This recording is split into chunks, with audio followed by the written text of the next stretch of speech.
Maswerteng hapon po mga ka-STL. Narito na pong resulta ng STL Rizal para sa araw na to. Second draw, November 7, 2025.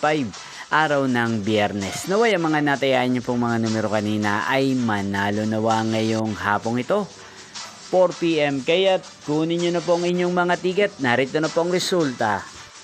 Ang mga numerong nanalo sa STL Rizal ngayong hapong ito, November 7, 2025. 4 PM second draw result 11 at 33 in exact order. Again, 11 at 33. At ngayong hapong ito sa STL Rizal, atin pong i-shoutout si Ate Edna ng Rizal na nanonood po sa channel na to. Shoutout po sa inyo, Ate Edna. Sana po ay nasa maayos kayong kalagayan. At sa lahat po ng mga taga Rizal, shoutout po sa inyo. Inyo pong napanood ang resulta ng STL Rizal. Maraming salamat po sa patuloy niyo pong panonood at pagsuporta sa aking channel. Magkita-kita pong muli tayo mamayang 8:45 PM. Thank you for watching.